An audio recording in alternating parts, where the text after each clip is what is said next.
Hello everyone, welcome back to my channel Digital Srini, and also welcome to the fourth tutorial as part of our Applied LLMs for Scientists mini series. And in this video I am going to demonstrate an annotation tool for scientific images that lets you describe what you're looking for in just plain English. It's like just type a word mitochondria, or just type something like elongated oval objects, and the tool finds it and draws the masks for you.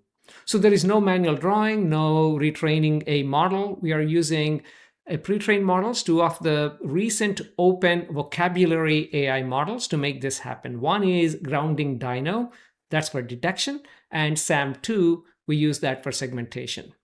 So let's go ahead and jump in. But one note, like before we actually look at the tool, it's worth spending 30 seconds on why this problem is actually hard, right? So if you have ever annotated biological or microscopy images, you know that drawing pixel level masks by hand across hundreds of these images is genuinely painful. And of course, it takes hours. On top of that, the boundaries of what counts as a valid object, they shift between images, so which introduces like inconsistencies that's a bit difficult to control, even for a single person, not between researchers, right? And classical detection frameworks like YOLO or FASTER or CNN, they require you to pick from a fixed list of categories at the training time, which does not work well for your scientific structures that have unusual shapes or no labels. So that's these are the three problems together, that that the tool is designed to address. Now, this is something I talked about in the last tutorial and the one before that, right? So there are two steps in this pipeline. The first one is Grounding DINO. This is the detection, like I just mentioned. It takes like a free-form text as input. You type your description, it finds the bounding boxes. The second is SAM2, and it takes each of those bounding boxes from the step one and produces a precise pixel level mask for the object that's inside it. Okay, so this is it. This is pretty much it. And please watch the one before this, the tutorial before this in this playlist, because that's where we kind of did exactly this, but using Colab Notebook. So you can kind of see exactly, how these steps are put together. Once you have that idea, now, of course, now we can go ahead and look at our product, if you want to call that, and start actually generating real masks. And here it is. Here is the quick summary of this series. The first video was just an introduction. Well, not just an introduction. You'll learn more about, a little bit about, I should say, these two models. And the notebook one, the two videos prior to this, it's Grounding DINO. In fact, the last one where we stitched the DINO plus SAM2 pipeline together. And now we are putting everything together into some sort of an application that I'm going to demonstrate right now. And the code for this application is just a single Python file. It's not like multiple files or anything. And if you actually go to my GitHub repo for this specific project, then you can see the code, like the Python files right here. And also you can see the previous ones, the notebooks that walk you through this process, which is very good for learning. But more importantly, I also included the download models.py, so you can go ahead and download the models, and it places the models wherever they need to be. Of course, I say wherever they need to be because in the code, it expects them to be under C/HF models. This can be changed if you want. But yeah, other than that, there is nothing much. You just click on, if you're using an IDE, go ahead and run the code, or just run it from command line. Doesn't matter. And let me go ahead and make it full screen. One thing I should have included is a way of increasing the font size on the right-hand side. I usually build that into my applications. One of the first things I do, because it's difficult for me not to see, or it's difficult for me to see stuff without my glasses, I should say.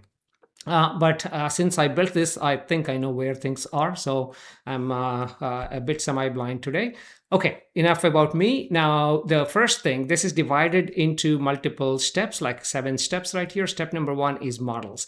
And these are the models we downloaded. They are the ones that are available. So load the selected models. By the way, I have GPU here. It runs even if you don't have GPU, but obviously it's going to be slow. That's it. Once the models are loaded, go ahead and load the image, and let's load our rat kidney image with the glomeruli. This is a relatively difficult image to segment because you see the background, it's pretty busy. You see these glomeruli. Of course, you can see them as humans.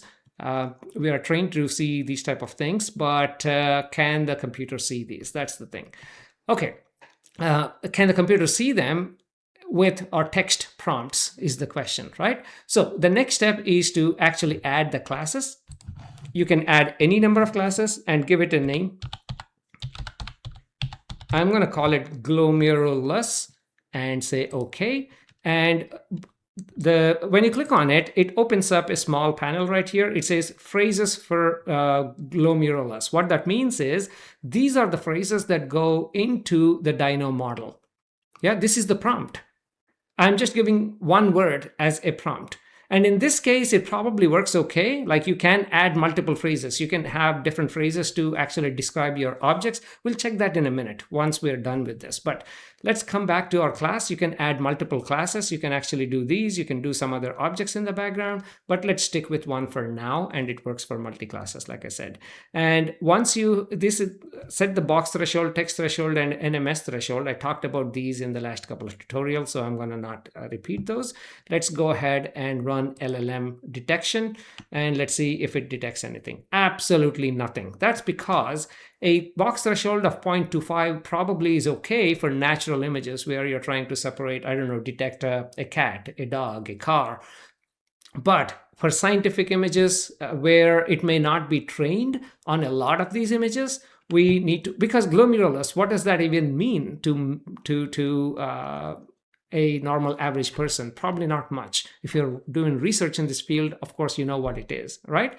So when the Dino model got trained on, it probably included some of the images, not images, some of the text and images, of course, annotated images, where it gets some idea about glomerulus. Otherwise, there's no way you're going to segment anything by typing just glomerulus. Let's drop the threshold down to 0.05. Just because our Dino model probably did not get trained on a lot of glomeruli, so the confidence is very low. So let's go ahead and do that and run LLM. And there you go. It actually did such an amazing job right here, as you can see. And for the remaining ones, I can scroll down and again pick the class. There's only one class right now, add mask. And right now, I'm only using SAM2 model. It's just now designed to detect edges. SAM2 has nothing to do with our vision transformers. It does not work like Dino, so it has nothing to do with the prompts. It's just click and it picks, clicks and it picks the boundaries. That's it. And if you don't like anything, you can delete it.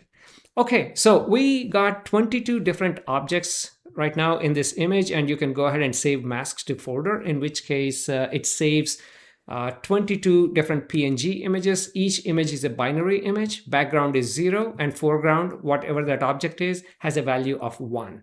Okay, so if you open this masks in Windows or default Mac program and you see nothing, don't complain. I do get those complaints that, oh, the program is not working. No, it is working. It's just that Windows displays everything from 0 to 255. And in our case, we only have values of 0 and 1. So obviously you're not seeing anything.